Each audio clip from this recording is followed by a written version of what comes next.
ಜೀನಾಗೆ ಸಂಪಾದಕತ್ವದಲ್ಲಿ GMS news ಸಾಗರಿಸುತ್ತದೆ ಆಚೆ ಈಚೆ. ಬುಧವಾರದ news ಅಪ್ಡೇಟ್ಗೆ ತಮಗೆ ಸ್ವಾಗತ. ಮುಖ್ಯಾಂಶಗಳು. ಬಸವಣ್ಣ ಅಂಬೇಡ್ಕರ್ ನಾರಾಯಣ ಗುರುಗಳು ಸಮಾನತೆಗಾಗಿ ಹೋರಾಟ ಮಾಡಿದವರು ಎಂದ ರತ್ನಾಕರ್ ಹೊನಗೋಡು. ಬಸವಣ್ಣ ಅಂಬೇಡ್ಕರ್ ಆದರ್ಶ ಪಾಲಿಸಲು ಶ್ರೀನಿವಾಸ್ ಮೇಸ್ತ್ರಿ ಮಧುಮಾಲತಿ ಕರೆ. ಸಿದ್ದರಾಮಯ್ಯ ಎಎಸ್ಪಿ ಮೇಲೆ ಕೈ ಮಾಡಿಲ್ಲ, ಬಿಜೆಪಿ ಪ್ರಕರಣ ತಿರುಚಿದೆ ಎಂದು ದೂರಿದ ಕಲಸೆ ಚಂದ್ರಪ್ಪ. ನಿವೇಶನ ಹಗರಣ ತನಿಖೆ ಚುರುಕುಗೊಳಿಸಲು ಸುರೇಶ್ ಬಾಬು ಒತ್ತಾಯ. ರಾಷ್ಟ್ರಮಟ್ಟದ ಕ್ರಿಕೆಟ್ ಉದ್ಘಾಟನೆ ಮಾಡಿದ ಶಾಸಕರು. ಸ್ಟೇಡಿಯಂನಲ್ಲಿ ಕ್ರಿಕೆಟ್ ಹಬ್ಬ. ಕ್ರೀಡಾಂಗಣ ಅಭಿವೃದ್ಧಿಗೆ ಅಗತ್ಯ ನೆರವಿನ ಭರವಸೆ ನೀಡಿದ ಬೇಳೂರು ಮೈತ್ರಿ ಪಾಟೀಲ್. ತಾಲೂಕು ಆಡಳಿತದಿಂದ ಬಸವ ಜಯಂತಿ. ಬಸವಣ್ಣ ಕುರಿತು ಮೈತ್ರಿ ಪಾಟೀಲ್ ಜ್ಯೋತಿ ಮಾತು. ಈಗ ಸುದ್ದಿಯ ವಿವರ. ಅಂಬೇಡ್ಕರ್, ಬಸವಣ್ಣ, ನಾರಾಯಣ ಗುರುಗಳು, ಬುದ್ಧರಂತಹ ಮಹಾತ್ಮರ ಆದರ್ಶ ಪರಿಪಾಲನೆ ಅಗತ್ಯ ಎಂದು ಜಿಲ್ಲಾ ಪಂಚಾಯಿತಿ ಮಾಜಿ ಸದಸ್ಯ ರತ್ನಾಕರ್ ಹೊನಗೋಡು ತಿಳಿಸಿದರು. ಸಾಗರದ ಸರ್ಕಾರಿ ನೌಕರರ ಭವನದಲ್ಲಿ ಬುಧವಾರ ದಲಿತ ಸಂಘರ್ಷ ಸಮಿತಿ ವತಿಯಿಂದ ಏರ್ಪಡಿಸಿದ್ದ ಡಾಕ್ಟರ್ ಬಿಆರ್ ಅಂಬೇಡ್ಕರ್ ಮತ್ತು ಬಸವಣ್ಣ ಜಯಂತಿ ಕಾರ್ಯಕ್ರಮ ಉದ್ಘಾಟಿಸಿ ಅವರು ಮಾತನಾಡುತ್ತಿದ್ದರು. ನಗರಸಭಾ ಸದಸ್ಯೆ ಮಧುಮಾಲತಿ, ಗಣಪತಿ ಬ್ಯಾಂಕ್ ಅಧ್ಯಕ್ಷ ಆರ್ ಶ್ರೀನಿವಾಸ್ ಮಾತನಾಡಿದರು. ಇದೇ ಸಂದರ್ಭದಲ್ಲಿ ಕಾವ್ಯ ಪಿ, ಬೃಂದಾ ಪಿ, ಭೂಮಿಕಾ ಅವರನ್ನು ಸನ್ಮಾನಿಸಲಾಯಿತು. ಸಮಿತಿ ಅಧ್ಯಕ್ಷ ರೇವಪ್ಪ ಕೆ ಹೊಸಕೊಪ್ಪ ಕಾರ್ಯಕ್ರಮದ ಅಧ್ಯಕ್ಷತೆ ವಹಿಸಿದ್ದರು. ನಗರಸಭಾಧ್ಯಕ್ಷೆ ಮೈತ್ರಿ ಪಾಟೀಲ್, ಬರ್ಮಪ್ಪ, ರಂಗಪ್ಪ, ಪ್ರವೀಣ್, ಗಣಪತಿ ವಡ್ನಾಳ, ಗೌರಮ್ಮ, ಉಮಾ, ಜಾನ್ಸನ್ ಇನ್ನಿತರರು ಹಾಜರಿದ್ದರು. ಅಂಬೇಡ್ಕರ್ ಈ ಬಸವಣ್ಣನವರು, ನಾರಾಯಣ ಗುರು ಅವರು, ಇದು ಅನೇಕ ಜನರು ಹಿಂದೆ ಈ ಸಮಾನತೆಗೋಸ್ಕರ ಹೋರಾಟ ಮಾಡಿದ್ರು. ಆದರೆ ಹೋರಾಟ ಮಾಡಿದ್ರು ಸಹ ಅವರಿಗೆ ಸಂಪೂರ್ಣ ನ್ಯಾಯ ಕೊಡ್ಸಕ್ಕೆ ಆಗಿರಲಿಲ್ಲ. ಆದರೆ ಅಂಬೇಡ್ಕರ್ ಅವರಿಗೆ ಸ್ವತಃ ಅವರಿಗೆ ಅನುಭವ ಆದಂಥ ಸನ್ನಿವೇಶಗಳನ್ನ ಅದನ್ನ ಕಾನೂನು ರೀತಿಯಲ್ಲಿ ಜಾರಿ ಮಾಡೋಕ್ಕೆ ಅವರಿಗೆ ಒಂದು ಅವಕಾಶ ಸಿಕ್ತು. ಅದನ್ನ ಜಾರಿ ಮಾಡಿದ್ರು. ಅದನ್ನ ಬರೆದ್ರು ಅಂಬೇಡ್ಕರ್ ಅವರು. ಸಂವಿಧಾನ ಬರೀಬೇಕಾದ್ರೆ ಯಾವ ರೀತಿಯಲ್ಲಿ ನಮ್ಮ ದೇಶದಲ್ಲಿ ಅಸ್ಪೃಶ್ಯತೆಗಳು ಇದಾವೆ, ಶೋಷಣೆಗಳಿದಾವೆ ಅನ್ನೋದ್ರ ಬಗ್ಗೆ ಅದನ್ನ ಸಂವಿಧಾನದಲ್ಲಿ ಬದಲಾವಣೆ ಯಾವ ರೀತಿಯಲ್ಲಿ ಮಾಡ್ಬೋದು ಅನ್ನೋ ನಿಟ್ಟಿನಲ್ಲಿ ಆ ಸಂವಿಧಾನವನ್ನು ಬರೆದ್ರು. ಆದ್ರೆ ಈಗಲೂ ನಾವೆಲ್ಲರೂ ನನ್ನ ಸೇರಿ ನಾವು ಯಾರೇ ಏನೇ ಭಾಷಣ ಮಾಡಿದ್ರು ಆಗಲ್ಲ. ಈಗಲೂ ಸಹ ಒಂದಿಷ್ಟು ಶೋಷಣೆಗಳು ಇದಾವೆ, ಉಳಿದಾವೆ.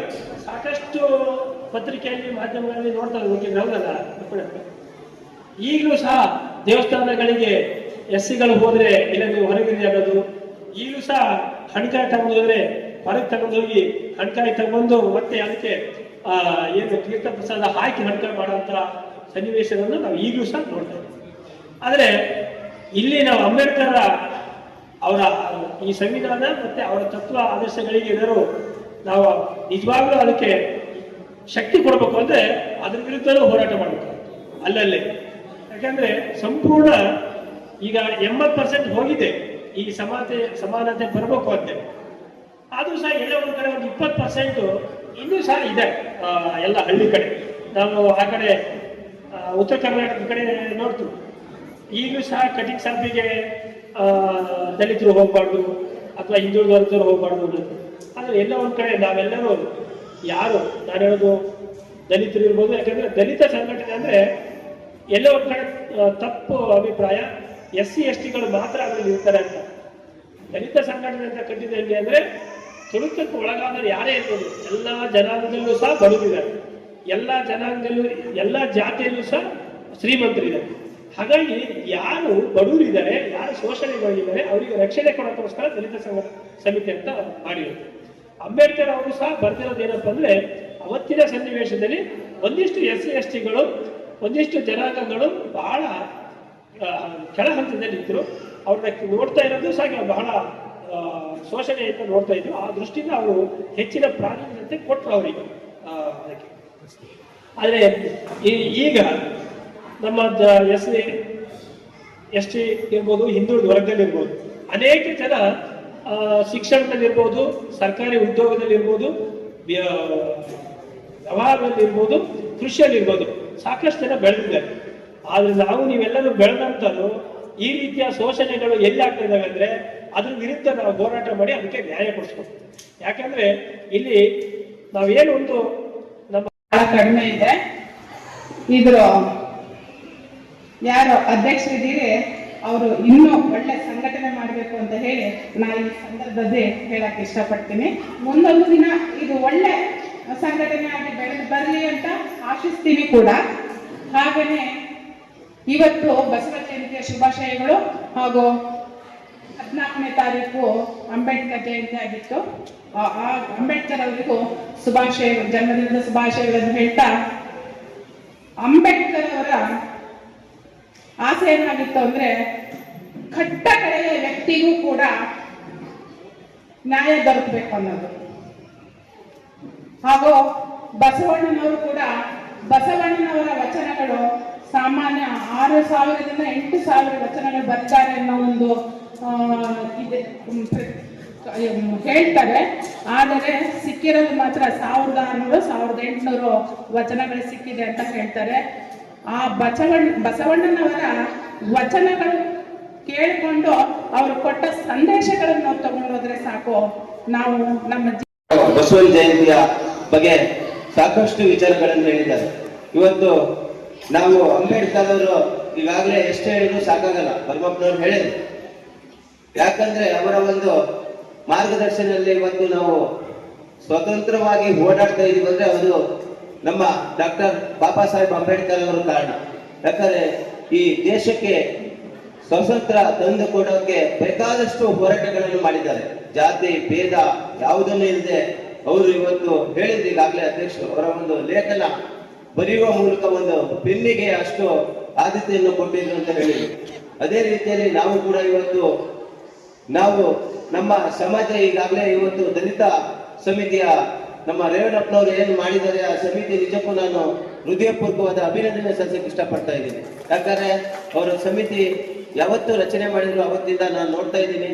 ನಿರಂತರವಾಗಿ ಯಾವುದೇ ತಾಲೂಕಲ್ಲಿ ಯಾವುದೇ ತಾಯಂದಿರಿಗೆ, ಯಾವುದೇ ಒಂದು ಸಂಘ ಸಂಸ್ಥೆಗೆ ಯಾವುದೇ ರೀತಿ ತೊಂದರೆ ಆದಂತ ಒಂದು ನಗರಸಭೆ ಇರ್ಬೋದು, ಒಂದು ತಾಲೂಕು ಆಫೀಸ್ ಇರ್ಬೋದು, ಒಂದು ಎ ಜೆ ಆಫೀಸ್ ಇರ್ಬೋದು, ಅಂತದ್ರಲ್ಲಿ ಏನಂದ್ರೆ ಸಾರ್ವಜನಿಕವಾಗಿ ಆಗುವಂತ ಕೆಲಸಕ್ಕೆ ಅವರು ಇವತ್ತು ಹೋರಾಟವನ್ನು ಮಾಡ್ತಾ ಇದ್ದಾರೆ. ನಿರಂತರ ನಾವು ಮಾಧ್ಯಮಗಳಲ್ಲಿ ಹಾಗೂ ವಾಟ್ಸಪ್ ಫೇಸ್ಬುಕ್ಗಳಲ್ಲಿ ಅವರು ಮಾಡಿರುವಂತ ಚಟುವಟಿಕೆಗಳನ್ನು ನೋಡ್ತಾ ಇದ್ದೀವಿ.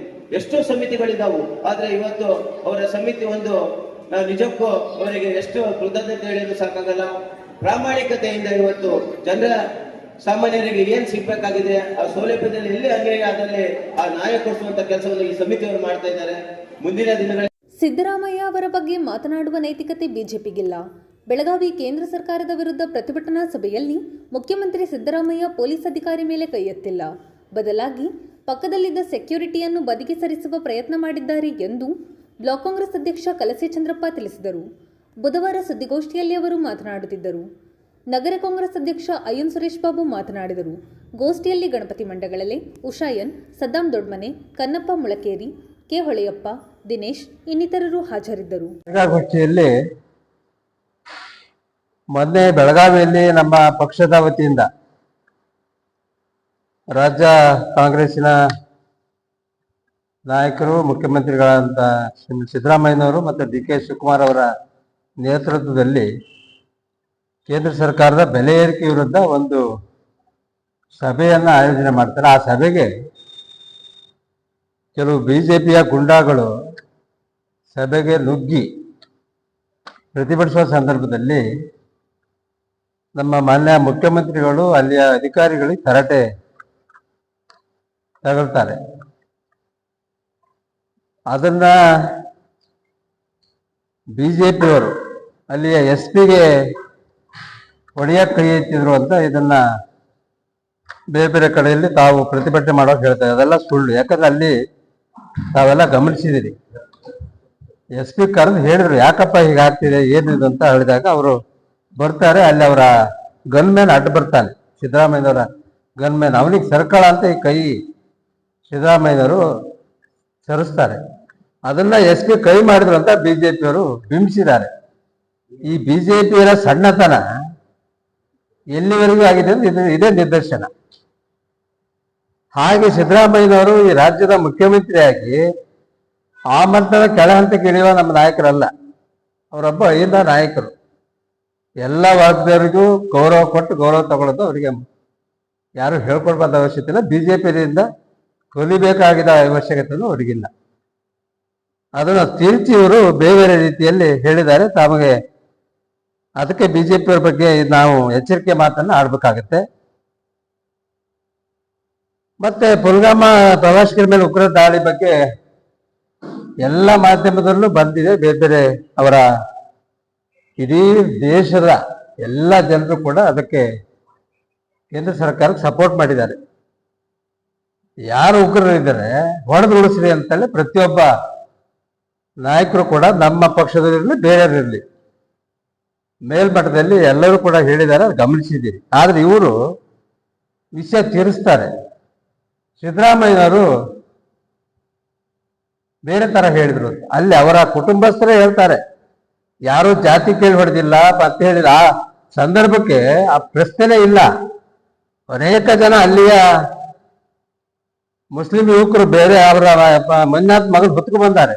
ಆ ದೃಶ್ಯಾವಳಿ ನೋಡಿದ್ದೀರಿ. ಅಲ್ಲಿ ಜಾತಿ ಕೇಳಿ ಹೊಡೆಯೋ ಸಂದರ್ಭ, ಅಲ್ಲಿ ಉಗ್ರಗಾಮಿ ಹೊಡೆದದ್ದು ತಪ್ಪು ಅದು. ಆದ್ರೆ ಅದು ಕೇಂದ್ರ ಸರ್ಕಾರದ ವೈಫಲ್ಯ ಕಾಣ್ತೈತಿ. ಯಾಕಂದ್ರೆ ಒಂದು ಕಾಶ್ಮೀರ ಅನ್ನೋದು ಒಂದು ಗೊತ್ತಿದೆ ತಮಗೆಲ್ಲ, ಅಲ್ಲಿ ಏನು ಸೂಕ್ಷ್ಮ ಪ್ರದೇಶ. ಕೇಂದ್ರ ಸರ್ಕಾರ ಬಹಳ ಎಚ್ಚರಿಕೆ ಹೆಜ್ಜೆ ಇಡ್ಬೇಕಾಯ್ತದೆ. ಯಾರೇ ಪ್ರವಾಸಿಗರು ಬಂದ್ರೆ ಅವ್ರಿಗೆ ರಕ್ಷಣೆ, ಅಥವಾ ಹೊರಗಿನವ್ರು ಬರಲಿ ನಮ್ಮ ದೇಶದವ್ರು ಬರಲಿ, ರಕ್ಷಣೆ ಕೊಡೋದು ಕೇಂದ್ರ ಸರ್ಕಾರದ ಕೆಲಸ.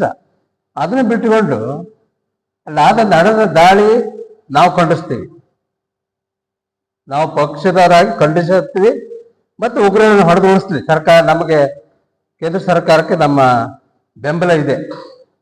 ಉಗ್ರರನ್ನ ಬೆಳೆಸೋದಕ್ಕೆ ನಾವ್ಯಾರು ಒತ್ತು ಕೊಡೋದಿಲ್ಲ. ಆದ್ರೆ ತಿರುಸ್ತಾರೆ ಮಾಧ್ಯಮ, ಬೇರೆ ಬೇರೆ ಮಾಧ್ಯಮಗಳು ತಿರುಸ್ತವು. ನೀನ್ ಹಿಂದೂನಾ, ನೀ ಮುಸ್ಲಿಮ ಹೇಳಿ ಹೊಡೆದು, ಇದೆಲ್ಲ ಸುಳ್ಳು. ಈ ಸುಳ್ಳು ನಾಟಕದಲ್ಲಿ ಬಿಜೆಪಿ ಬಹಳ ಮುಂಚೂಣಿಯಲ್ಲಿದೆ. ಈ ಬಿಜೆಪಿಯವರ ಈ ಸುಳ್ಳು ಇದನ್ನ ನಾನು ತಾಲೂಕು ಅಧ್ಯಕ್ಷನಾಗಿ ಖಂಡಿಸ್ತೇನೆ. ಆಮೇಲೆ ಆರ್ ಅಶೋಕ್ ಹೇಳ್ತಾರೆ ಸಿದ್ದರಾಮಯ್ಯರ ಬಗ್ಗೆ. ಇವರು ವಿರೋಧ ಪಕ್ಷ ನಾಯಕರಾಗಿ ಬೆಂಗಳೂರಲ್ಲಿ ಅಧಿಕಾರಿಗಳಿಗೆ ಬೆದರಿಕೆ ಹಾಕಿ ನಾವು ನೋಡಲ್ವಾ? ಸಿದ್ದರಾಮಯ್ಯನಿಗೆ ಹೇಳಷ್ಟು ಆರ್ ಅಶೋಕ್ ಬೆಳೆದಿದ್ದಾರ? ತಮ್ಮ ಇತಿಮಿತಿಯಲ್ಲಿ ಹೇಳ್ಬೇಕು. ಯಾರೇ ಹೇಳದಾದ್ರು, ಯಾವೊಬ್ಬ ಬಿಜೆಪಿ ನಾಯಕರು ಹೇಳದಾರೋ ತಮ್ಮ ಇತಿಮಿತಿಯಲ್ಲಿ ಹೇಳ್ಬೇಕು ಅಂತೇಳಿ ನಾನು ಸ್ಪಷ್ಟಪಡಿಸಕ್ಕೆ ಇಷ್ಟಪಡ್ತೀನಿ. ಮತ್ತೆ ಯಾವ ಪುರುಷಾರ್ಥಕ್ಕಾಗಿ ಇವರು ತಿರುಸ್ತಾರ ಅನ್ನೋದು ಅವಹೇಳನಕಾರಿ. ನಮ್ಮ ಶಾಸಕರ ಬಗ್ಗೆ ಬಹಳ ಟೀಕಾಕಾರವಾಗಿ ಮಾತಾಡ್ತಾರೆ. ಮೊನ್ನೆ ಚನ್ನಬಸಪ್ಪನವರೇ, ನೀವು ಶಾಸಕರು, ನಮ್ಮ ನಾಯಕರು ಶಾಸಕರು, 3 ಬಾರಿ ಶಾಸಕರಾಗಿದ್ದಾರೆ. ಗೋಪಾಲಕೃಷ್ಣ ಬೇಳೂರು ನಿಮ್ಮ ಹತ್ರ ಹೇಳಿಸ್ಕೊಳ್ಳೋಷ್ಟು ಆ ಮಟ್ಟಕ್ಕೆ ಅವ್ರು ನಮ್ಮ ಶಾಸಕರು ಹಿಡಿಯೋದಿಲ್ಲ. ಅವ್ರು ಪ್ರತಿಯೊಬ್ಬರಿಗೂ ಗೌರವ ಕೊಟ್ಟು ಗೌರವ ತಗೊಳ್ತಾರೆ. ನಾವು ಕಂಡಿದ್ದೀವಿ. ಸಾಮಾನ್ಯ ಒಬ್ಬ ಕಾರ್ಯಕರ್ತರಿಗೂ ಅಷ್ಟೇ ಗೌರವ, ಲೀಡರ್ ಬಂದ್ರು ಅಷ್ಟೇ ಗೌರವ. ಅವ್ರ ಬಗ್ಗೆ ನೀವು ಅವಹೇಳನಕಾರಿ ಹೇಳಿಕೆ ನಿಮ್ಮ ಇತಿಮಿತಿ ಇರಲಿ. ಚನ್ನಬಸಪ್ಪನವರೇ, ನಿಮ್ಮ ನಾಯಕರು ಮೆಚ್ಚೋಕೆ ನೀವೇನೇನೋ ಮಾತಾಡಿದ್ರೆ ನಾವು ಅದನ್ನು ಸಹಿಸಲ್ಲ. ಕಾಂಗ್ರೆಸ್ ಇದನ್ನ ಚನ್ನಬಸಪ್ಪನವ್ರ ಹೇಳಿಕೆಯನ್ನು ಖಂಡಿಸ್ತದೆ. ಆಮೇಲೆ ಮೊನ್ನೆ ಸಾಗರದಲ್ಲಿ ನಡೆದಂತ ನಗರಸಭೆ ಚುನಾವಣೆ ಸಂದರ್ಭದಲ್ಲಿ ಇದೇ ನಮ್ಮ MP ಅವರು ಹೇಳ್ತಾರ ಬಿಜೆಪಿ ಅವ್ರು ಸಾಚ ಅಂತ. ನಾನಿದ್ದೆ, ನಮ್ಮವ್ರು ಈ ಕಡೆಯಿಂದ ಬಂದ್ರು ಸಾಗರ ಹೋಟ್ಲ ಸರ್ಕಲ್ ಇಂದ. ಪೊಲೀಸ್ನವರಿಲ್ಲ, ಸದಸ್ಯರು ಅಷ್ಟೇ ನಡ್ಕೊಂಡು ಹೋಗ್ಬೇಕು, ಯಾವುದೇ ವೆಹಿಕಲ್ ಬಿಡಲ್ಲ ಅಂತ. ನಾವು ಕೂಡ ಅದೇ ವೆಹಿಕಲ್ ಅಲ್ಲಿ ಇದ್ದವ್ರು ನಡ್ಕೊಂಡೆ. ನಾವೆಲ್ಲ ನಮ್ಮ ಸದಸ್ಯರು ಹೋಗೋದ್ರು. ನಾವು ಕಾಂಗ್ರೆಸ್ ಆಫೀಸ್ ಕಡೆ ನಾನು ನಡ್ಕೊಂಡೆ ಬಂದೆ. ಈ ಪೊಲಿಟಿಷಿಯನ್ ಭಾಗದಿಂದ ಇದೇ MP ರಾಘವೇಂದ್ರ ಅವರು ಗಾಡಿ ಬಂತು, ಅವರ ಸದಸ್ಯರು ಕರ್ಕೊಂಡು. ಪೊಲೀಸರು ತಡೆದ್ರು, ಅಲ್ಲಿ ಬಿಡ್ಲಿಲ್ಲ. ನಮಗೆ ಹೆಂಗ ಹಚ್ಚಿ ತಡೆದ್ರು, ಇಲ್ಲಿ ಕೂಡ ತಡೆದ್ರು.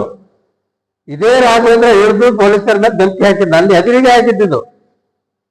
ಯಾರ ನೀನು ನೀನು ನೋಡ್ಕಿತ್ತಿಲ್ಲ, ನಾನು ಹಾಲಿ ಇದ್ದೆ. ಆಮೇಲೆ ಬ್ಯಾರಿಕೇಡ್ ತಳ್ಳೋದು. ಆದ್ರೆ ಇವ್ರು ಏನ್ ಮಾಡೋದು ನಡೀತಿದೆ. ನಮ್ಮ ಸಿದ್ದರಾಮಯ್ಯರ ಬಗ್ಗೆ ಇವ್ರು ಹೇಳಕ್ಕೆ ಬಹಳ ದೊಡ್ಡ ಸುದ್ದಿ ಮಾಡ್ತಾರಲ್ಲ. ಇವರು ಮಾಡಿದ್ದು ಇವರಿಗೆ ಜ್ಞಾನವೇ ಆಗ್ಬೇಕಲ್ಲ ರಾಘವೇಂದ್ರ ಅವರಿಗೆ. ಸಾಗರದ ಬಿಜೆಪಿ ಅವ್ರು ಮತ್ತೆ ಪ್ರತಿಭಟನೆ ಮಾಡ್ತಾ ಸಿದ್ದರಾಮಯ್ಯ ರಾಜೀನಾಮೆ ಕೊಡ್ಬೇಕು. ಯಾಕೆ ಕೊಡ್ಬೇಕು ರಾಜೀನಾಮೆ? ಯಾಕೆ ಕೊಡ್ಬೇಕ್ರಿ ಸಾಗರದ ಬಿಜೆಪಿ ಅವರೇ? ನೀವು ಕೊಟ್ಟು ಮುಳುವಳಿನ ಅದು, ಅಥವಾ ಪುಕ್ಷಟೆ ಬಂದದ್ದು ಅದು? ಇಡೀ ರಾಜ್ಯದ ಜನಮನ ಗೆದ್ದು ಸಿದ್ದರಾಮಯ್ಯನವರು ಮುಖ್ಯಮಂತ್ರಿ ಆಗಿದ್ದಾರೆ. 136 ಶಾಸಕರ ಬೆಂಬಲ. ನೀವು ಬಿಜೆಪಿ ಹೇಳ್ಕೊಂಡು ನಾವು ರಾಜೀನಾಮೆ ಕೊಡ್ಬೇಕಾ? ಯಾತಕ್ಕೆ ಕೊಡ್ಬೇಕು? ಹೇಳಿಕೆ ಇತಿಮಿತಿ ಇರಲಿ. ಸಿದ್ದರಾಮಯ್ಯನವ್ರು ಪಾಕಿಸ್ತಾನಕ್ಕೆ ಹೋಗಿ ನಿಂತ್ಕೊಳ್ಳಿ. ಯಾಕೆ? ಏನಂತ ತಪ್ಪು ಮಾಡಿದ್ರು ಸಿದ್ದರಾಮಯ್ಯನವರು?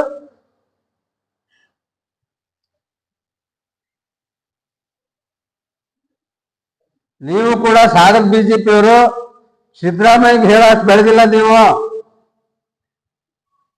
ನಿಮ್ಮ ಲೆವೆಲ್ ಮಾತಾಡ್ಕೊಳ್ರಿ ಸಾಗರ ಬಿಜೆಪಿಯವರು. ನಾನು ಸಾರಾಸಗಟಾಗಿ ಸಾಗರದ ಬಿಜೆಪಿಯವರ ಈ ಹೇಳಿಕೆಯನ್ನು ಕೂಡ ಖಂಡಿಸ್ತೇನೆ.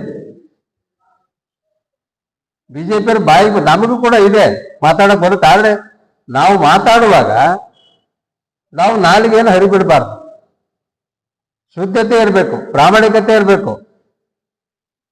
ಮಾಧ್ಯಮ ಪ್ರೆಸ್ ಮೀಟ್ ಕರೆದಿನಂತ ಏನೆಲ್ಲ ಮಾತಾಡ್ಕೊಂಡು ಬ್ರಹ್ಮಚಾರದ ಮಾತುಗಳನ್ನೆಲ್ಲ ಆಡಬಾರ್ದು. ಯಾರೇ ಇದಾದ್ರೂ ಕೂಡ, ಯಾವುದೇ ಪಕ್ಷ, ನಾವು ಅದನ್ನು ಖಂಡಿಸ್ತೀವಿ. ನಾವು ಕೂಡ ಹಾಗೆ ನಡ್ಕೊಳ್ತೀವಿ. ನಾವು ಯಾರ ಮೇಲೂ ಎಗರಿ ಮತ್ತೊಂದು ಮಾಡಕ್ಕೆ ನಮಗೂ ಕಳೆದ 4-5 ವರ್ಷದಿಂದ ನಿಮ್ಮ ಮಾಧ್ಯಮಗಳ ಮೂಲಕನೇ ನಗರಸಭೆಯಲ್ಲಿ ಅಕ್ರಮ ಸೇಲ್ಸ್ ಸರ್ಟಿಫಿಕೇಟ್ ಆಗಿದೆ, ಹಗರಣ ಆಗಿದೆ. ಅದ್ರ ಬಗ್ಗೆ ತನಿಖೆ ಮಾಡಬೇಕು, ಉನ್ನತ ತನಿಖೆ ಆಗಬೇಕು ಅಂತ ಮಾಧ್ಯಮಗಳ ಮೂಲಕ ಸಾಕಷ್ಟು ಬಾರಿ ನೀವು ಬರೆದು ಸರ್ಕಾರಕ್ಕೆ ಎಚ್ಚರಿಕೆ ಕೊಟ್ಟಿದ್ರಿ. ಗೋಪಾಲಕೃಷ್ಣ ಬೇಳೂರವರು ಚುನಾವಣೆ ಗೆದ್ದಾದ್ಮೇಲೂ ಸಹ BJPಯ ಮುಖಂಡರುಗಳು ಇದ್ರ ಬಗ್ಗೆ MLA ಅವರು ಯಾವುದೇ ಕ್ರಮ ತಗೊಂತ ಇಲ್ಲ, ಮೌನ ವಹಿಸ್ಯಾರ ಅನ್ನೋ ಮಾತನ್ನ ಆಡ್ತಾ ಇದ್ರಿ ಈ ಅಕ್ರಮ ಸೇಲ್ಸ್ ಸರ್ಟಿಫಿಕೇಟ್ ಬಗ್ಗೆ. ಆದರೆ ಶಾಸಕರು ಪೌರಾಡಳಿತ ಸಚಿವರಿಗೆ ಸಾಗರ ನಗರಸಭೆಯ ಅಕ್ರಮ ಸೇಲ್ಸ್ ಸರ್ಟಿಫಿಕೇಟ್ ಬಗ್ಗೆ ಒಂದು ಪತ್ರ ಮಾಡಿ ಅದ್ರ ಬಗ್ಗೆ ತನಿಖೆ ಮಾಡ್ಬೇಕಂತ ಪತ್ರ ಬರೆದಿದ್ರು. ಅದನ್ನ ಮಾನ್ಯ ಮಾಡಿ ಪೌರಾಡಳಿತ ಸಚಿವರು ಆದೇಶ ಮಾಡಿದ್ದಾರೆ. ಸಾಗರ ನಗರಸಭೆಯಲ್ಲಿ ಕಳೆದ ಹಲವಾರು ವರ್ಷಗಳಿಂದ ಆಗಿರುವಂತಹ ಅಕ್ರಮ ಸೇಲ್ಸ್ ಸರ್ಟಿಫಿಕೇಟ್ ಬಗ್ಗೆ ತನಿಖೆ ಮಾಡಬೇಕು ಅಂತ ಒಂದು ಆದೇಶ ಮಾಡಿದ್ದಾರೆ. ಆ ಆದೇಶವನ್ನ ನಾವು ಕಾಂಗ್ರೆಸ್ ಪಕ್ಷದವರು ಸ್ವಾಗತ ಮಾಡ್ತೀವಿ.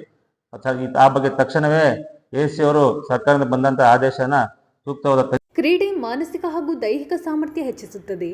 ಯುವಕರು ಕ್ರಿಕೆಟ್ ಸೇರಿದಂತೆ ಬೇರೆ ಬೇರೆ ಕ್ರೀಡೆಯಲ್ಲಿ ತೊಡಗಿಸಿಕೊಳ್ಳುವುದರಿಂದ ದುಶ್ಚಟಗಳಿಂದ ದೂರ ಇರಲು ಸಾಧ್ಯವಾಗುತ್ತದೆ ಎಂದು ಶಾಸಕ ಹಾಗೂ ಅರಣ್ಯ ಕೈಗಾರಿಕಾಭಿವೃದ್ಧಿ ನಿಗಮದ ಅಧ್ಯಕ್ಷ ಗೋಪಾಲಕೃಷ್ಣ ಬೇಳೂರು ತಿಳಿಸಿದರು. ಸಾಗರದ ಗೋಪಾಲಗೌಡ ಕ್ರೀಡಾಂಗಣದಲ್ಲಿ ಮಂಗಳವಾರ ಸಾಗರ್ ಫ್ರೆಂಡ್ಸ್ ತಂಡದ ವತಿಯಿಂದ ಏರ್ಪಡಿಸಿದ್ದ 6 ದಿನಗಳ ರಾಷ್ಟ್ರಮಟ್ಟದ ಹೊನಲು ಬೆಳಕಿನ ಸಾಗರ್ ಫ್ರೆಂಡ್ಸ್ ಟ್ರೋಫಿ 2025 ಕ್ರಿಕೆಟ್ ಪಂದ್ಯಾವಳಿಯನ್ನು ಉದ್ಘಾಟಿಸಿ ಅವರು ಮಾತನಾಡುತ್ತಿದ್ದರು. ನಗರಸಭಾಧ್ಯಕ್ಷೆ ಮೈತ್ರಿ ವಿ ಪಾಟೀಲ್ ಮಾತನಾಡಿದರು. ತಂಡದ ಕಿರಣ್ ಸಾಲಿಯಾನ್ ಕಾರ್ಯಕ್ರಮದ ಅಧ್ಯಕ್ಷತೆ ವಹಿಸಿದ್ದರು. ನಗರಸಭಾ ಉಪಾಧ್ಯಕ್ಷೆ ಸವಿತಾ ವಾಸು, ಸದಸ್ಯರಾದ TD ಮೇಘರಾಜ್, ಗಣೇಶ್ ಪ್ರಸಾದ್, R ಶ್ರೀನಿವಾಸ್, ಸೈಯದ್ ಜಾಕೀರ್, ಗಣಪತಿ ಮಂಡಗಳಲೆ, ಲಲಿತಮ್ಮ, ಮಧುಮಾಲತಿ, ಪ್ರಮುಖರಾದ ಮಾಲ್ತೇಶ್, ವಿಜಯ್, ಸೋಮಶೇಖರ್ ಲಾವಿಗೆರೆ, ಸುರೇಶ್ ಬಾಬು, ಕಲಸಿ ಚಂದ್ರಪ್ಪ ಇನ್ನಿತರರು ಈ ಸಂದರ್ಭದಲ್ಲಿ ಹಾಜರಿದ್ದರು. ಇವತ್ತಿನ ಕಿರಣ್ ಒಂದು ಈ ಸಾಧನೆ ಈಗ 2 ತಿಂಗಳ ಹಿಂದೆ ತೀರ್ಥಹಳ್ಳಿಯಲ್ಲಿ ರಾಷ್ಟ್ರಮಟ್ಟದ ಮಹಿಳಾ ಒಂದು ಕ್ರಿಕೆಟ್ ಅನ್ನು ಆಡಿಸಿದ್ರು. ಅಲ್ಲೂ ಸಹ ಶ್ರೀಲಂಕಾ ತಂಡ ಬಂದಿತ್ತು. ನನಗೆ ಗೆಸ್ಟ್ ಆಗಿ ಕರೆದಿದ್ರು, ನಾನು ಹೋಗಿದ್ದೆ. ತುಂಬಾ ಅದ್ದೂರಿಯಾಗಿ ಮಾಡಿದ್ರು. ಇವತ್ತು ತಾವು ಇಲ್ಲಿ ಸಾಗರದ ಒಂದು ನೆಲೆಯಲ್ಲಿ ನೀವೆಲ್ಲ ಸ್ನೇಹಿತರು ಸೇರಿ ಇಂಥ ಒಂದು ಅದ್ಭುತವಾದಂತಹ ಕ್ರೀಡಾಕೂಟವನ್ನ ಇವತ್ತಿನ ಯುವ ಜನತೆಗೆ ನೀವು ಮಾಡಿದಿರಲ್ಲ, ನಿಮ್ಮೆಲ್ಲ ದೊಡ್ಡ ಚಪ್ಪಾಳೆ ಅವರಿಗೆ ಬರಬೇಕು. ಸಾಗರ ಫ್ರೆಂಡ್ಸ್ ಟ್ರೋಫಿಯ ಎಲ್ಲ ನಮ್ಮೆಲ್ಲ ಸ್ನೇಹಿತರಿಗೆ, ಯಾಕಂದ್ರೆ ಇವತ್ತು IPL ಮ್ಯಾಚ್ ನಡೀತಾ ಇದೆ. ಅಂಥದ್ರಲ್ಲೂ ಸಹ ನಮ್ಮ ಸಾಗರದ ಯುವಕರು ಇವತ್ತು ಯುವ ಜನತೆಗೆ ಈ ತರ ಒಂದು IPL ಮಾದರಿಯಲ್ಲಿ ಸಾಗರದ ಲೈಟ್ ಇವತ್ತು ಅದ್ಧೂರಿ ಆದಂತಹ ಲೈಟ್ ಹಾಕುವ ಮೂಲಕ ಬಹುಶಃ ನಮ್ಮ ಸ್ಟೇಡಿಯಂ ಬೆಂಗಳೂರಿನ ಸ್ಟೇಡಿಯಂ ತರನೇ ಕಾಣ್ತಾ ಇದೆ. ಇವತ್ತು ನಮಗೆ ಈ ಸ್ಟೇಡಿಯಂ ನೆನಪಾದ್ರೆ ನನಗೆ ಮೇಘರಾಜರಿ ನೆನಪಾಗುತ್ತೆ. ಹಿಂದೆ ನಾವು ಶಾಸಕರಾದ ಸಂದರ್ಭದಲ್ಲಿ ಇದನ್ನ ರಾಜ್ಯ ಮಟ್ಟಕ್ಕೆ ತೆಗೆದುಕೊಂಡು ಹೋಗ್ಬೇಕು ಅಂತ ಹೇಳಿ ಅವತ್ತು ವಿಶ್ವನಾಥ್ ಅವರು ಸಹ ಇಲ್ಲಿ BF ಪಟೇಲ್ ಅವ್ರನ್ನ ಕರೆಸಿದ್ರು. ಅವರು ಸಹ ಇಲ್ಲೆಲ್ಲ ಬಂದು ನೋಡೋದ್ಮೇಲೆ ಸ್ವಲ್ಪ ಕೋಚ್ ಬರುತ್ತೆ, ಆದ್ರಿಂದ ರಣಜಿ ಆಡ್ಲಿಕ್ಕೆ ಆಗೋದಿಲ್ಲ ಅಂತ ಹೇಳಿ ಅವತ್ತಿನ ದಿವಸ ಒಂದು ಸಂದೇಶ ಕೊಟ್ಟಿದ್ರು. ಅನಂತರ ಈ ಪಿಚ್ ಅನ್ನ ಚೆನ್ನಾಗಿ ಮಾಡಿದ್ದೀವಿ. ಇವತ್ತಿಗೂ ಅದೇ ರೀತಿಯ ಒಳ್ಳೆ ಉತ್ತಮವಾಗಿ ಇವತ್ತು ಯುವಕರಿಗೆ ಸಾಧನೆ ಮಾಡಕ್ಕೆ ಒಂದು ಅವಕಾಶ ಸಿಕ್ಕಿದೆ. ಈಗ ಮತ್ತೆ ನಾನು ರಾಜ್ಯದ ಮುಖ್ಯಮಂತ್ರಿಗಳ ಹತ್ರ ನಾನು ಮಾತಾಡಿದಾಗ ನಮಗೆ ಇನ್ನೊಂದು ₹1 ಕೋಟಿ ಬೇಕು ಅಂತ ಕೇಳ್ಕೊಂಡಿದ್ದೀನಿ. ಏನಾದರೂ ಈ ಸಾರಿ ಕೊಡ್ತೀನಿ ಅಂತ ಹೇಳಿದ್ರೆ ಈ ಸಾರಿ ಕ್ರೀಡಾಕೂಟಕ್ಕೆ ಹೆಚ್ಚಾಗಿ ಅನುದಾನವನ್ನು ಇಟ್ಟಿದ್ದಾರೆ. ₹1 ಕೋಟಿ ಹತ್ರ ಬಂದ್ರೆ ಸ್ವಲ್ಪ ನಗರಸಭೆಯಲ್ಲಿ 20 ಲಕ್ಷ ಹಾಕಿದ್ದಾರೆ ಅಂತ ಕೇಳಿದ್ದೀನಿ. ಮೊನ್ನೆ 20 ಲಕ್ಷ ಇಟ್ಟಿದ್ದೀರಾ? ಅದರಲ್ಲಿ ಬೇರೆ ಇಟ್ಟಿದ್ದಾರಂತೆ. ಒಟ್ಟು ಅಲ್ಲಿ ನೀರು ಹೋಗ್ಲಿಕ್ಕೆ ಸರಿಯಾಗಿ ಹೋಗ್ತಾ ಇಲ್ಲ. ಆ ನೀರು ಹೋಗಬೇಕು, ಮತ್ತೆ ಈ ಕ್ರೀಡಾಂಗಣವನ್ನು ಅಭಿವೃದ್ಧಿ ಪಡಿಸೋ ದೃಷ್ಟಿಯಲ್ಲಿ ನಾವು ಕೆಲಸ ಮಾಡಬೇಕಾಗಿದೆ. ಬಹುಶಃ ಸಾಗರದ ಜನರು ಇವತ್ತು ಯುವಕರು ದಿನನಿತ್ಯ ಇವತ್ತು ಶನಿವಾರ ಭಾನುವಾರ ಪ್ರತಿ ದಿನನೂ ಸಹ ಇಲ್ಲಿ ಕ್ರೀಡಾಕೂಟ ನಡೀತಾ ಇರುತ್ತೆ. ಆ ಯುವಕರಿಗೋಸ್ಕರ ನಾವೊಂದು ಏನಾದ್ರು ಒಂದು ಸಾಧನೆ ಮಾಡಬೇಕಂತ ನಮ್ಮಲ್ಲೂ ಇದೆ. ಖಂಡಿತ ಇದು ಮುಂದಿನ ಗುರಿ ಇಟ್ಕೊಂಡಿದ್ದೀವಿ. ಈ ಒಂದು ಕ್ರೀಡಾಕೂಟವನ್ನು ಅಭಿವೃದ್ಧಿ ಮಾಡೇ ಮಾಡ್ತೀವಿ ಅನ್ನೋದು ಇವತ್ತು ತಮ್ಮ ಮುಂದಕ್ಕೆ ಹೇಳ್ತೀನಿ ಇವತ್ತು ಯುವಕರಿಗೋಸ್ಕರ. ಹಾಗಾಗಿ ಕ್ರೀಡೆ ಬಹಳ ಅವಶ್ಯಕತೆ ಇದೆ ಬಂಧುಗಳೇ. ನನಗೆ ಯುವ ಜನತೆಯಲ್ಲಿ ಇರುವಂತ ಕ್ರೀಡಾಕೂಟದ ಆಸಕ್ತಿ ಬಹಳ ಇಷ್ಟ ಆಗುತ್ತೆ. ಅದಕ್ಕೋಸ್ಕರ ನಾವು ಇವತ್ತು ಯಾವುದೇ ಕ್ಷೇತ್ರದಲ್ಲಿ ಇವತ್ತು ಯುವಕರು ಕ್ರೀಡಾಕೂಟವನ್ನು ಆಯೋಜನೆ ಮಾಡಿದಾಗ ನಾವು ಸಹಕಾರ ಕೊಡ್ತೀವಿ. ಯಾಕಂದ್ರೆ ಯುವ ಜನತೆ ಸದೃಢರಾಗಬೇಕು, ಮುಂದಿನ ಪ್ರಜೆಗಳಾಗುವಂತ ಯುವಕರು ಸದಾ ಭಾರತೀಯ ಯುವಕರು ಚೆನ್ನಾಗಿರ್ಬೇಕು ಅನ್ನೋದೇ ನಮ್ಮ ಉದ್ದೇಶ. ಅದರಿಂದ ಇಂಥ ಒಂದು ಕ್ರೀಡಾಕೂಟವನ್ನ ಮಾಡೋ ಮೂಲಕ ಸಾಗರದಲ್ಲಿ ಉತ್ತೇಜನ ಕೊಡುವ ಮೂಲಕ ನಮ್ಮ ಕಿರಣ್ ಶಾಲೆಯನ್ನವರ ತಂಡ ಬಹಳ ಚೆನ್ನಾಗಿ ಮಾಡಿದ್ದಾರೆ. ಅದಕ್ಕೆ ಸಹಕಾರ ಕೊಟ್ಟಿದ್ದು ಆರ್ಬಿಡಿ ನಮ್ಮ ಮಹೇಶ್ ಅವರ ತಂಡ ಮತ್ತು ಇತರರೆಲ್ಲರೂ ಕೊಟ್ಟಿದ್ದಾರೆ. ಹಾಗಾಗಿ ಯಾರು ಈ ಯುವಕರಿಗೆ ನಮ್ಮ ಯುವಕರಿಗೆ ಹೆಚ್ಚು ಹೆಚ್ಚು ಸಹಕಾರ ಕೊಡ್ತಾರೆ ಅವರಿಗೆ ನಾವು ಯಾವತ್ತೂ ಅಭಿನಂದನೆ ಹೇಳಲೇಬೇಕಾಗುತ್ತೆ. ಯುವ ಜನತೆಗೋಸ್ಕರ ಸಹಕಾರ ಕೊಡುವಂತ ಸಾಗರದ ಯುವಕರು ಇವತ್ತು ಉದ್ಯಮಿಗಳು ಯಾರೇ ಇರಲಿ ಅಥವಾ ದಾನಿಗಳು ಯಾರೇ ಇದ್ರು ಸಹ ಅವರಿಗೆ ನಾನು ಅಭಿನಂದನೆ ಹೇಳ್ತೀನಿ. ಈ ರೀತಿಯ ಸಹಕಾರ ಕೊಡಬೇಕು ಅನ್ನೋದೇ ನಮ್ಮೆಲ್ಲರೂ ಉದ್ದೇಶ ಇರುತ್ತೆ. ಹಾಗಾಗಿ ಇವತ್ತಿನ ಕ್ರೀಡಾಕೂಟ ಯಶಸ್ವಿಯಾಗಲಿ, ಯಾವುದೇ ಸಣ್ಣ ಪುಟ್ಟ ವ್ಯತ್ಯಾಸ ಆಗದ ರೀತಿಯಲ್ಲಿ ಅಧ್ಯಕ್ಷ ಹೇಳಿದ್ರು ಹಿಂದಿನ ಸರಿ 5 ಗಂಟೆ ಆಯ್ತು ಹೆಚ್ಚು ಕಮ್ಮಿ ಆಯ್ತು ಅಂತ ಹೇಳಿ. ಅದರಿಂದ ಅದೆಲ್ಲವನ್ನ ಮರ್ತು ಈ ಸರಿ ಅದ್ದೂರಿಯಾಗಿ ಮಾಡಿದ್ದಾರೆ. IPL ಕ್ರಿಕೆಟ್ ಅನ್ನು ನಡೀತಾ ಇದ್ರು ಸಹ ಇದರಲ್ಲೂ ಸಹ ಒಂದು ಹಬ್ಬದ ವಾತಾವರಣದಲ್ಲಿ ನಮ್ಮ ಯುವಕರು ದೊಡ್ಡ ಮಟ್ಟದ ಕಾರ್ಯಕ್ರಮ ಮಾಡಿದ್ದಾರೆ. ನಿಮ್ಮ ಭವಿಷ್ಯದಲ್ಲಿ ನಿಮಗೆ ಮುಂದಿನ 3ನೇ ಬಾರಿಗೂ ಸಹ ಇದೇ ತರ ನಮ್ಮ ಯುವಕರಿಗೆ ನಿಮ್ಮ ಸಹಕಾರ ನಡೆಯಲಿ. ನಮ್ಮ ಸಹಕಾರ ಯಾವಾಗಲೂ ನಿಮ್ಗೆ ಇರುತ್ತೆ ಅಂತ ಭರವಸೆ ಕೊಡ್ತೇನೆ ಬಂಧುಗಳೇ. ಯುವ ಜನತೆಗೋಸ್ಕರ ಸದಾ ನಿಮ್ ಜೊತೆಗೆ ಇರ್ಲಿಕ್ಕೆ ನಾವು ಸಹ ನಿಮ್ ಜೊತೆಗೆ ಇರ್ತೀವಿ ಅಂತ ಮಾತನ್ನು ಹೇಳಿ ಈ ಕ್ರೀಡಾಕೂಟ ಯಶಸ್ವಿಯಾಗಲಿ ಅಂತ ಹಾರೈಸಿ, ಸೋಲು ಗೆಲುವು ಇದ್ದೇ ಇರುತ್ತೆ. ಈ ಸೋಲು ಗೆಲುವನ್ನ ಈ ಒಂದು ಸಾಗರ ಫ್ರೆಂಡ್ಸ್ ಟ್ರೋಫಿ 2025ರ ಒಂದು ಕಾರ್ಯಕ್ರಮದ ವೇದಿಕೆಯಲ್ಲಿ ಉದ್ಘಾಟನೆಯನ್ನು ನೆರವೇರಿಸಿದಂತಹ ಸಾಗರ ಹಾಗೂ ಹೊಸನಗರ ಕ್ಷೇತ್ರದ ಶಾಸಕರಾದಂತಹ ಗೋಪಾಲಕೃಷ್ಣ ಬೇಳೂರವರೇ, ಈ ಕಾರ್ಯಕ್ರಮದ ಕೇಂದ್ರ ಬಿಂದು ಆದಂತಹ ಕಿರಣ್ ಸಾಲಿಯನ್ರವರೇ ಹಾಗೂ ವೇದಿಕೆಯ ಮೇಲಿರ್ತಕ್ಕಂಥ ಎಲ್ಲ ಗಣ್ಯರೇ ಹಾಗೂ ಇಲ್ಲಿ ಈ ಕಾರ್ಯಕ್ರಮವನ್ನ ಆಯೋಜನೆ ಮಾಡಿರ್ತಕ್ಕಂಥ ಎಲ್ಲ ಆಯೋಜಕರೇ ಹಾಗೂ ಕ್ರೀಡಾಭಿಮಾನಿಗಳೇ, ಕ್ರೀಡಾಪಟುಗಳೇ ಹಾಗೂ ಸಾಗರದ ನಾಗರಿಕ ಬಂಧುಗಳೇ, ಈ ಒಂದು ಕಾರ್ಯಕ್ರಮ ಆಗ್ತಾ ಇರ್ತಕ್ಕಂಥದ್ದು ಸಾಗರದಲ್ಲಿ ತುಂಬಾ ಒಂದು ಹೆಮ್ಮೆ ಪಡ್ತಕ್ಕಂಥ ವಿಷಯ. ರಾಷ್ಟ್ರ ಮಟ್ಟದ ಹೊನಲು ಬೆಳಕಿನ ಲೈಟ್ ಟೆನ್ನಿಸ್ ಬಾಲ್ ಕ್ರೀಡಾ ಪಂದ್ಯಾವಳಿ ನಮ್ಮ ಸಾಗರದಲ್ಲಿ ನಡೀತಾ ಇದೆ ಅಂತ ಹೇಳಲಿಕ್ಕೆ ತುಂಬಾ ಹೆಮ್ಮೆ ಆಗ್ತದೆ. ನಮ್ಮ ಸಾಗರ ಕ್ರೀಡೆ ಹಾಗೂ ಸಾಂಸ್ಕೃತಿಕದಲ್ಲಿ ಕಲೆ, ಸಾಹಿತ್ಯ, ಕ್ರೀಡೆ ಇದರಲ್ಲಿ ಯಾವಾಗ್ಲೂ ಮುಂದಿರ್ತಕ್ಕಂತಹ ನಮ್ಮ ಸಾಗರ. ಅದರಲ್ಲಿ ಕ್ರೀಡಾಪಟುಗಳನ್ನ ತುಂಬಾ ಕ್ರೀಡಾಪಟುಗಳನ್ನ ಬೆಳೆಸಿರುವಂತಹ ಕ್ಷೇತ್ರ ಇದು ನಮ್ಮ ಸಾಗರ. ಹಾಗಾಗಿ ಇಲ್ಲಿ ಒಳ್ಳೆಯ ಯುವಕರ ಒಂದು ತಂಡ ಇಂಥ ಒಂದು ಯೋಚನೆಯನ್ನ ಮಾಡಿ ಕ್ರೀಡಾಪಟುಗಳನ್ನ ಒಗ್ಗೂಡಿಸಿ ಕ್ರೀಡಾಕೂಟವನ್ನ ಆಡಿಸ್ತಾ ಇರೋದು ನಮ್ಗೆ ಹೆಮ್ಮೆ ಆಗ್ತಾ ಇದೆ. ಕಿರಣ್ ಸಾಲಿಯನ್ರವರು ಪಾಪ ತುಂಬಾ ದಿನದಿಂದ ಶ್ರಮವನ್ನ ಹಾಕಿದ್ದಾರೆ. ನಾವು ನೋಡ್ತಾ ಇದ್ವಿ. ಸಂಘಟನೆ ಮಾಡ್ತಕ್ಕಂಥದ್ದು ಸಣ್ಣ ವಿಷಯವಲ್ಲ. ಇಂತಹ ದೊಡ್ಡ ಒಂದು ಕಾರ್ಯಕ್ರಮ ಮಾಡ್ಲಿಕ್ಕೆ ಅವರು ತುಂಬಾ ಅವರ ಒಂದು ತಂಡ ಕಷ್ಟಪಟ್ಟಿದ್ದಾರೆ. ಅವರಿಗೆ ಮೊಟ್ಟ ಮೊದಲನೇದಾಗಿ ನಾವೆಲ್ಲರೂ ಕೂಡ ಅವರಿಗೆ ಜೋರಾದ ಚಪ್ಪಾಳೆಯೊಂದಿಗೆ ವಂದನೆ, ಅಭಿನಂದನೆಗಳನ್ನ ಸಲ್ಲಿಸಬೇಕು. ಅದೇ ರೀತಿ ನಿಮ್ಮಿಂದ ನಗರಸಭೆಯಿಂದ ಸಹಕಾರ ಬೇಕು ಅಂತ ಹೇಳಿ ಅವರ ಎಲ್ಲ ತಂಡದವರು ಬಂದಿದ್ರು. ಹಾಗಾಗಿ ಈ ಸ್ಟೇಡಿಯಂನಲ್ಲಿ ಅಂದ್ರೆ ಫುಲ್ಲು ಕಳೆ ಬೆಳೆದು ಬಿಟ್ಟು ತುಂಬಾ ರೀತಿ ಕೂರ್ಲಿಕ್ಕೆ ಆಗ್ತಿರ್ಲಿಲ್ಲ. ಆ ರೀತಿಯಾಗಿರ್ತಕ್ಕಂತಹ ಒಂದು ಸಂದರ್ಭದಲ್ಲಿ ನಮ್ಮ ಇಡೀ ನಗರಸಭೆಯ ಆಯುಕ್ತರಾದಂತಹ ನಾಗಪ್ಪನವರು, ಅದೇ ರೀತಿ ಮದನ್ ಸರ್ ಅವರು, ಎಲ್ಲ ಪೌರ ಕಾರ್ಮಿಕರು ಹಾಗೂ ನಮ್ಮೆಲ್ಲ ನಗರಸಭಾ ಸದಸ್ಯರ ತಂಡ ಇದಕ್ಕೆ ಸಹಕಾರವನ್ನ ಕೊಟ್ಟು ಸ್ವಚ್ಛತೆಯನ್ನ ಮಾಡಿಕೊಟ್ಟಿದ್ದಾರೆ. ಅವರಿಗೆ ನಾನು ಅಭಿನಂದನೆಗಳು. ಮತ್ತೆ ಅವರಿಗೆ ಕೂಡ ಇದು ಅನುಕೂಲವಾಗಿದೆ ಅಂತ ಹೇಳಲಿಕ್ಕೆ ಇಷ್ಟಪಡ್ತೇನೆ. ಅದೇ ರೀತಿ ಇಲ್ಲಿ ಎಲ್ಲ ಊರಿನ ಅಂದ್ರೆ ಜನಗಳು ಬರ್ತಾರೆ, ಎಲ್ಲ ರಾಜ್ಯದಿಂದ ಬರ್ತಾರೆ. ಕ್ರೀಡೆ ನಡೀತಕ್ಕಂತ ಒಂದು ಸ್ಥಳ ಇದು. ಇಲ್ಲಿಯ ಒಂದು ಆ ಪಕ್ಕದಲ್ಲಿ ಒಂದು ರಸ್ತೆಗೆ ರೀಟಾರ್ ಆಗ್ಬೇಕು ಅಂತ ಕೇಳಿದ್ದಾರೆ. ಅದನ್ನ ಕೂಡ ನಮ್ಮ ನಗರಸಭೆ ಆಯುಕ್ತರ ಹತ್ರ ಮಾತಾಡಿದ್ದೀನಿ. ನಾನು ಕೂಡ ಅದಕ್ಕೆ ರೀಟಾರ್ ಕೂಡ ಮಾಡಿಸ್ಕೊಡ್ಬೇಕು ಅಂತ ಹೇಳಿದ್ದಾರೆ. ಮುಂದಿನ ದಿನಗಳಲ್ಲಿ ಅದನ್ನು ಕೂಡ ಮಾಡಿಸ್ಕೊಡ್ತೀನಿ.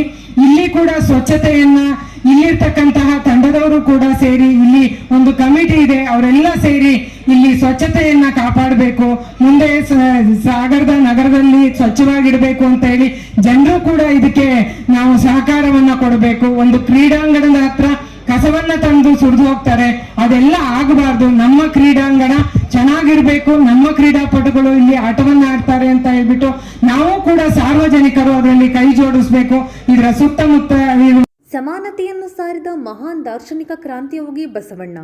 ಬಸವಣ್ಣ ಅವರ ವಚನಾಮೃತ ಮನುಷ್ಯ ಕುಲಕ್ಕೆ ಜ್ಞಾನದ ದೀವಿಗೆಯಾಗಿದೆ ಎಂದು ನಗರಸಭಾ ಅಧ್ಯಕ್ಷೆ ಮೈತ್ರಿ ವಿ ಪಾಟೀಲ್ ತಿಳಿಸಿದರು.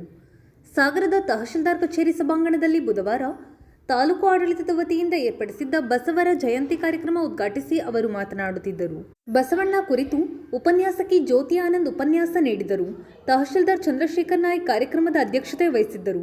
ವೇದಿಕೆಯಲ್ಲಿ ವೀರಶೈವ ಮಹಾಸಭಾದ ಅಧ್ಯಕ್ಷ ಕೆವಿ ಪ್ರವೀಣ್, ವೀರಶೈವ ಸಮಾಜದ ಅಧ್ಯಕ್ಷ ಬಸವರಾಜ ಗುಂಡಾಲಿ, ಪೌರಾಯುಕ್ತ ನಾಗಪ್ಪ, ಕೆಎಚ್ ಜ್ಞಾನೇಶ್ವರಪ್ಪ, ಕವಿತಾ ಜಯಣ್ಣ, ಮಧುಮಾಲತಿ, ವಿರೂಪಾಕ್ಷ ಇನ್ನಿತರರು ಈ ಸಂದರ್ಭದಲ್ಲಿ ಹಾಜರಿದ್ದರು. ಒಳ್ಳೆಯ ಸುಧಾರಣೆಯನ್ನು ನೀಡೋದ್ರಲ್ಲಿ ನಮ್ಮ ಬಸವಣ್ಣನವರು ಸಮಾಜವನ್ನ ಇದೇ ರೀತಿ ತಗೊಂಡು ಹೋಗಬೇಕು ಅಂತ ಹೇಳಿ ತತ್ವ ಆದರ್ಶಗಳನ್ನು ನಮಗೆ ತಿಳಿಸಿಕೊಟ್ಟಂಥವರು ಬಸವಣ್ಣನವರು. ಬಸವಣ್ಣನವರು ನಮಗೆ ವಚನಗಳ ಮುಖಾಂತರ ಎಲ್ಲ ಸಂದೇಶವನ್ನ ನೀಡಿದ್ದಾರೆ. ಆ ರೀತಿಯಾಗಿ ನಾವು ಕೂಡ ನಮ್ಮ ಒಂದು ಜೀವನದಲ್ಲಿ ಅವರ ವಚನಗಳನ್ನು, ಅದರ ಸಾಲುಗಳನ್ನು ಅರಿತುಕೊಂಡು ನಾವು ಕೂಡ ಸಮಾಜದಲ್ಲಿ ಏನು ಒಳ್ಳೆಯ ಕೆಲಸವನ್ನ ಮಾಡಬೇಕು ಅನ್ನೋದನ್ನ ತೋರಿಸಿಕೊಟ್ಟಂಥವರು ಬಸವಣ್ಣವರು. ಅನುಭವ ಮಂಟಪ ಅನ್ನುವ ಒಂದು ಅನುಭವ ಮಂಟಪವನ್ನ ಸ್ಥಾಪಿಸಿ ಅದರಲ್ಲಿ ಎಲ್ಲರೂ ಕೂಡ ಮಾತನಾಡಬಹುದು ಅನ್ನೋದನ್ನ, ಅಲ್ಲಿ ಅಂದ್ರೆ ಎಲ್ಲರ ಸಮಸ್ಯೆಗಳನ್ನು ಮಂಡಿಸಬಹುದು ಅನ್ನೋದನ್ನ ಮೊಟ್ಟ ಮೊದಲನೇದಾಗಿ ಸ್ಥಾಪನೆ ಮಾಡಿದಂಥವ್ರು ನಮ್ಮ ಬಸವಣ್ಣನವರು. ಹಾಗಾಗಿ ಬಸವಣ್ಣನವ್ರ ಬಗ್ಗೆ ಹೇಳಲಿಕ್ಕೆ ತುಂಬ, ಅಂದರೆ ಇಲ್ಲಿರ್ತಕ್ಕಂಥವ್ರು ಎಲ್ಲ ವಚನಗಳನ್ನು ಓದಿದ್ದಾರೆ, ಬಸವೇಶ್ವರರ ಬಗ್ಗೆ ತಿಳ್ಕೊಂಡಿದ್ದಾರೆ. ಅವರ ಆದರ್ಶಗಳನ್ನು ನಾವು ಎಷ್ಟು ಮೈಗೂಡಿಸ್ಕೊಂಡಿದ್ದೀವಿ ಅನ್ನೋದನ್ನು ನಾವು ತಿಳ್ಕೋಬೇಕು. ಬಸವಣ್ಣವರು ಕಾಯಕವೇ ಕೈಲಾಸ ಅಂತ ಹೇಳಿದರು. ಆ ರೀತಿಯಾಗಿ ನಮ್ಮ ಸಮಾಜಕ್ಕೆ ಅವರು ಒಳ್ಳೆಯ ಸಂದೇಶವನ್ನು ನೀಡಿದಂಥವರು ಬಸವಣ್ಣವರು. ಅವರು ವರ್ಣ ಪದ್ಧತಿ, ಜಾತಿ ಪದ್ಧತಿ, ಮೂಢನಂಬಿಕೆ ಮತ್ತು ಅಸ್ಪೃಶ್ಯತೆಯನ್ನು ಹೋಗಲಾಡಿಸ್ಬೇಕು ಅಂತ ಹೇಳಿಬಿಟ್ಟು ಹೋರಾಟವನ್ನು ಮಾಡಿದವರು ಬಸವಣ್ಣನವರು. ಇವರು ಸಮಾಜದಲ್ಲಿ ಏನಾದರೂ ಸುಧಾರಣೆಯನ್ನು ಮಾಡಬೇಕು ಅಂತ ಹೇಳಿ ಈ ರೀತಿಯ ಹೋರಾಟವನ್ನು ಮಾಡಿದಂಥವ ಮಹಾನ್ ನಾಯಕ ನಮ್ಮ ಬಸವೇಶ್ವರರು. ಅವ್ರ ಬಗ್ಗೆ ಹೇಳಲಿಕ್ಕೆ ನಮಗೆ ಅಂದರೆ ನಾವು ತುಂಬ ಚಿಕ್ಕವರಾಗ್ತೀವಿ. ಅಂದರೆ ಅವರ ತತ್ವ ಆದರ್ಶಗಳು ನಾವೆಲ್ಲರೂ ಕೂಡ ಜೀವನದಲ್ಲಿ ಅಳವಡಿಸ್ಕೋಬೇಕು. ನಮಗೇನು ಹೇಳಿ ಉಪಕಾರ ಮಾಡೋಕ್ಕಾಗದು ಹೋದ್ರೂ ಪರವಾಗಿಲ್ಲ, ಉಪದ್ರ ಮಾಡಬಾರ್ದು ಅನ್ನೋದು ಅವರ ಒಂದು ತತ್ವದಲ್ಲಿ ನಾವು ತಿಳ್ಕೋಬೇಕು. ಜನರಿಗೆ ಸಾಧ್ಯವಾದಷ್ಟು ನಾವು ಅವರು ಹೇಳ್ಕೊಟ್ಟು ಹೋದ ಹಾದಿ ಅಂತ ಅಂದ್ರೂ ಅಷ್ಟೇ, ಸಾಧ್ಯವಾದಷ್ಟು ನಮ್ಮಲ್ಲಿ ಆದಂತಹ ಒಳ್ಳೆಯ ಕೆಲಸಗಳನ್ನು ನಾವು ಎಡಗೈಯಲ್ಲಿ ಯಾಕೆ ಆತ್ಮಲಿಂಗವನ್ನ ಇಟ್ಕೊಂಡು ಪೂಜೆ ಮಾಡ್ತೀವಿ ಅನ್ನೋದಕ್ಕೆ ಬಹಳ ಸೊಗಸಾಗಿ ಅವರೊಂದು ಅರ್ಥ ವಿವರಣೆಯನ್ನ ಕೊಡ್ತಾರೆ. ಹೇಗೆ ಅಂತ ಹೇಳಿದ್ರೆ, ನನ್ನ ದೇಹವೇ ದೇಗುಲ ಆಗಿರೋದ್ರಿಂದ, ಎಡಗೈ ನನ್ನ ದೇಹದ ಒಂದು ಅಂಗ ಆಗಿರೋದ್ರಿಂದ, ಎಡಗೈಯಲ್ಲಿಟ್ರೇನು ಬಲಗೈಯಲ್ಲಿಟ್ರೇನು ನಾವು ತುಂಬಾ ಒಂದು ಸಾಂಪ್ರದಾಯಿಕವಾಗಿ ಹೋದಾಗ ಎಡಗಾಲು ಮುಂದಿಟ್ಟು ಬಂದ್ರೆ ಇವತ್ತೇನೋ ಒಂದು ಅಪಶಕುನ ಇದೆ, ಎಡಗೈಯಲ್ಲಿ ಏನಾದ್ರೂ ಕೊಟ್ರೆ ಇದು ಎಡಗೈಯಲ್ಲಿ ಕೊಡೋದು ನಾವು ಒಂದು ಕೆಳಮಟ್ಟದ ಜನಾಂಗಕ್ಕೆ ಅಥವಾ ಏನಾದ್ರೂ ಅವ್ರಿಗೆ ಕೊಡ್ಬೇಕಾದ್ರೆ ಈಗ ಹಾಕ್ತಿದ್ರು. ಅಂದ್ರೆ ಹಾಕಿನೂ ಕೂಡ ಅವ್ರು ಹೋಗಿ ಸ್ನಾನ ಮಾಡಿ ಮತ್ತೆ ಮಡಿಯಾಗಿ ಬಂದು ಅವರು ಮುಂದಿನ ಕಾಯಕವನ್ನ ಮಾಡ್ತಿದ್ರು. ಸೊ ಇದಕ್ಕೆ ಒಂದು ಬೆಸ್ಟ್ ಎಕ್ಸಾಂಪಲ್ ಅನ್ನ ಹೇಳೋದಾದ್ರೆ, ಅವರ ಒಂದು ರಿಲೇಷನ್ಸ್ ಯಾರಾದ್ರೂ ಇದ್ರೆ ಅರ್ಥ ಆಗತ್ತೆ ಅಂತ ಹೇಳ್ತೀನಿ. ನಮ್ಮ ಶ್ರೀವಂತಯ್ಯ ಎಚ್.ಎಲ್. ವೀರಭದ್ರಪ್ಪ ಗೌಡರು, ಅವರು ಸ್ವತಂತ್ರ ಹೋರಾಟಗಾರರು ಹೌದು, ಮತ್ತೆ ಇತರ ಸಮಾಜ ಚಿಂತಕರು ಹೌದು. ಅವರು ಈ ಒಂದು ಏನು ಕೆಳ ಜನಾಂಗ ಅಸ್ಪೃಶ್ಯರು ಅಂತ ನಾವೇನ್ ಕರಿತೀವಿ, ಅವರನ್ನ ಅವ್ರ ಮನೆಯಲ್ಲಿ ಹತ್ರನೂ ಸೇರಿಸ್ತಿರ್ಲಿಲ್ಲ. ಆದ್ರೆ ಅವ್ರನ್ನ ಹೇಗೆ ಅಂದ್ರೆ ಒಂದು ಕೋಲಲ್ಲಿ ಹೀಗೆ ದುಡ್ಡ ಕಳಿಸ್ತಿದ್ರು, ಮತ್ತೆ ಆ ಕೋಲನ್ನ ಕೊಟ್ಟಿದ್ದಕ್ಕಾಗಿ ಅವರು ಸ್ನಾನವನ್ನ ಮಾಡ್ಕೊಂಡ್ ಬರ್ತಿದ್ರು ಅವ್ರ ಮನೆಯಲ್ಲಿ. ಆದ್ರೆ ಒಂದು ಫೈನ್ ಡೇ ಆ ಎಚ್.ಎಲ್. ವೀರಭದ್ರಪ್ಪ ಗೌಡರು ಆ ಹರಿಜನರನ್ನೆಲ್ಲ ಕರ್ಕೊಂಡ್ಬಂದು ದೇವ್ರ ಮನೇಲಿ ತೋರಿಸ್ತಾರೆ, ಹೀಗೇನ್ ಮಾಡ್ಕೊಳ್ತೀಯ ಮಾಡ್ರಿ ಅಂತ. ಸೊ ಇಂಥ ಒಬ್ಬ ದಿಟ್ಟವಾದ ವ್ಯಕ್ತಿ ನಾವೆಲ್ಲ ಆ ಎಚ್.ಎಲ್. ವೀರಭದ್ರಪ್ಪ ಗೌಡರ ಒಂದು ಇದ್ರಲ್ಲಿ ಬೆಳೆದವರು ಅಂತ ಹೇಳಿದ್ರೆ, ಅವರ ಒಂದು ನಾವು ಸಣ್ಣ ಮಕ್ಕಳು ಅವರ ಒಂದು ಇದರಲ್ಲಿ ಇದ್ದಾಗ ಅವ್ರ ಮಕ್ಕಳು ಕೂಡ ಅಷ್ಟೇ ಪ್ರಜ್ಞಾವಂತರು, ಅಷ್ಟೇ ಒಂದು ಸಜ್ಜನರು. ಇಲ್ಲಿ ಇರೋರೆಲ್ಲ ಸಜ್ಜನರೇ, ನಾನು ಹೇಳ್ತಿಲ್ಲ ಹಾಗಂತ ನಾನು ಡಿಫ್ರೆನ್ಶಿಯೇಟ್ ಮಾಡ್ತಿಲ್ಲ. ಸೊ ಅಷ್ಟೇ ಅವ್ರು ಯಾರು ಕೂಡ ಜಾತಿ ಭೇದ ಭಾವವನ್ನ ಮಾಡ್ತಿರ್ಲಿಲ್ಲ.